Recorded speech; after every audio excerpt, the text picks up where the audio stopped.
My poster was there, huge hoarding was there. There were so many crowd, and suddenly it's not there. Yeah. See, the pressure is when you're attempting to fill those shoes. I know I can never do that. Nobody can. Only reference point was Richard Attenborough's Gandhi, which had a sequence of Jallianwala Bagh massacre. It was one of the most special days of my life as an actor. It's quite a sad feeling for a director, I can't tell you. So I'm here with Team Sardar Udham. Why did you choose this character, Shoojit, whom you don't have reference to? Right. Why did you choose this story? I think it's precisely that reason that, we don't have much to read about him, to know who he was. Very few.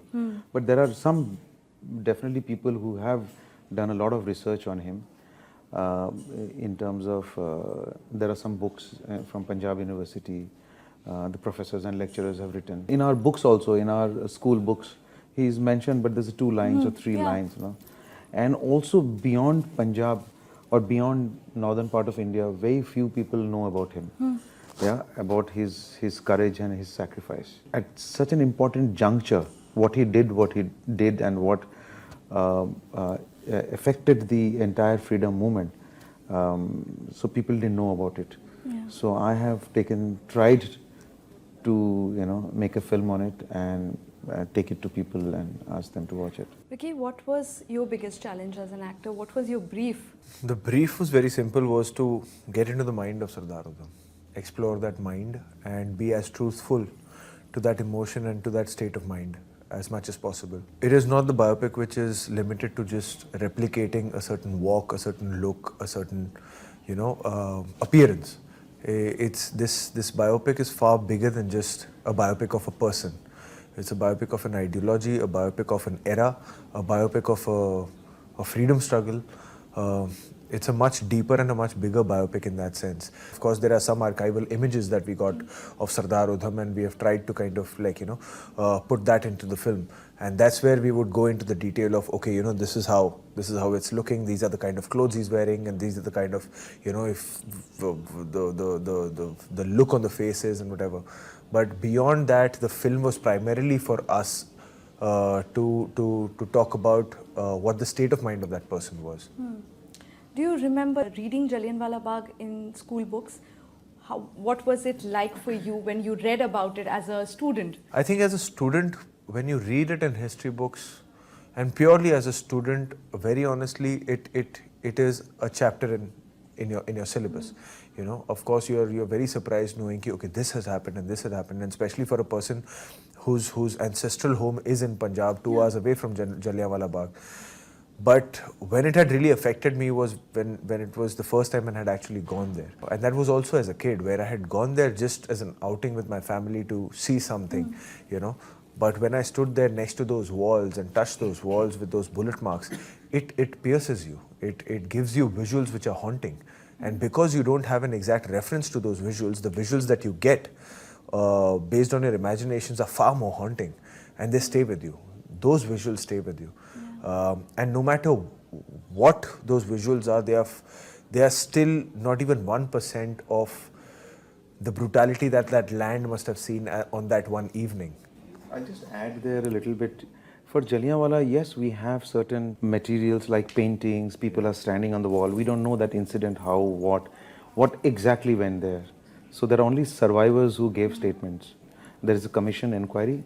Those statements are still there. So those were very important facts for me to stitch the entire Jallianwala, what exactly must have happened there.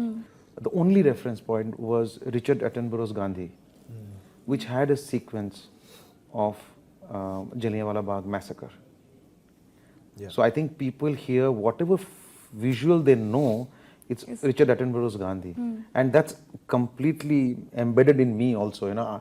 When I first saw that, I was completely devastated. If you see in this film, in the trailer, it's the similar shot that Richard Attenborough had taken. That the car is coming, there is a machine gun, and there are soldiers behind. So I have tried to replicate that same shot because that's the only reference point I have. These two are a hit duo, okay, Vicky? So when they came to you with this film, what was your first reaction? And for you guys, Was he the first choice? First, actually, I had reached out to this hit duo that I would love to do a film with them did you at any audition? point in life for any character. But then later on, I was called for a meeting, and little did I know that it was a meeting for Sardar Udham, and it was one of the most special days of my life as an actor.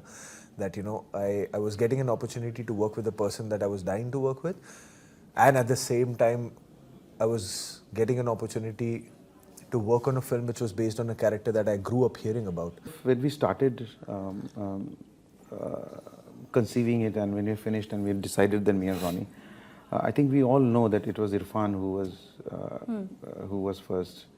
We were thinking of playing this character, but of course that unfortunate incident happened, and then of course Vicky came on board, and that's how we moved Too on. much pressure, Vicky?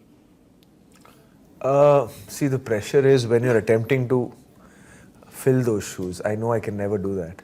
Nobody can. I was just following his lead. I was just following his direction and trying to be Sardar Udham as honestly as I could. For me, Irrfan Saab is one of my all-time favorite actors across the globe. It was a big loss for all of us as an industry. But at the same time, yes, it was a big honor for me to just know that, okay, the same film, probably I was getting thought for the same film, but that space can never be filled by anybody else. When you're making a biopic on a real life character like this, how do you keep in mind what will be fictional, because you have to dramatize few things, and what will be real? Like, how do you maintain that balance, or how difficult is it to maintain that balance? It is difficult. It's not easy. Of course, this is based on a true event. Yeah. So when something is based on true event, you have to stitch around the emotions and the story of what must have happened around it when you are telling that particular story. I know the incident that somebody has gone and assassinated Sir Michael O'Dwyer in Caxton Hall. Now, how do I create that Caxton Hall? How do Sardar Udham walk up to that place? The What is he drama doing? around it. The drama around it. That's you create as a fictional. I mean, and of course, within the boundaries of the facts available, you create that. So it is difficult. It's very difficult to balance. Sometimes you really get lost. Sometimes, but you have to keep check. I've kept a very good team around me who keep a check on me. Otherwise, I can really go overboard. Creating a world of 1930s, how difficult was that? A lot of research, we had to go through a lot of images from that period, because firstly we were recreating London of 1930s. So a lot of detailing into that front went by looking Almost 60% is in London. Yeah. So you can images, documentaries. There are certain documentaries which are there of that period, and of course quite a few historical films which have been made recreating those era. So that was one. The only brief was, when you go into these kind of creating, the natural instinct is, as humans, that let's show that we can do it. So that we tried to curve. Because at the end of the day, there will be VFX and there will be things. But then the whole idea is, I've done VFX, so let me show it to the world. Listen, here is the money spent. So that is what we tried not to do. Okay. So places subtle. Everything as a matter of fact. As a matter of, it is part of the scene. You will not notice that there is something. It was just to create the real world. The main idea was to focus on the characters. It's character based. Character based. And the world, Yeah. real. It cannot be fantasy world. Vicky, I think you got 13 stitches before you started this film because of what happened? I was finishing up a film, and on the last day of shooting that film, there was an accident on set, and I got 13 stitches on the Where are face. you? I'd gotten stitches, and 4 days later, me and Sujita were to be in Russia doing What our was your reaction? first day of shoot. Actually, he was quite chill. The first person I sent that picture from the hospital was to him. No, I was only scared of one thing. I think I asked him, or I think Ronnie, I think the stitch, he got hit here somewhere. So it was quite bad. It was not it was not good. He could have also hit here also. Here also. No? He saved his eyes and it hit here. Yeah. So, you know. Thank God to yeah. that. Yeah, I mean, of course. But so we had no options because, you know, it's not that ki, I don't have that luxury as a director, okay, chalo, next year shoot karenge. Aisa nahi hai. Of course. So we said 4 days. I got the injury in Gujarat where we were shooting. I got the stitches done over there. And I got my stitches removed in Russia one day before our shoot. And the scar that you see in the film is real. Of course, that scar got faded in real time as we start shooting. Then I had to accentuate that scar with makeup because that had become continuity. Okay, so that's very interesting. Yeah, it is interesting. For us also, it was quite. I said, chalo, That was kya free kare? mein prosthetic mil gaya. Okay, now that we will be seeing it soon on Amazon Prime Video, but gosh, theatre mein aa jata.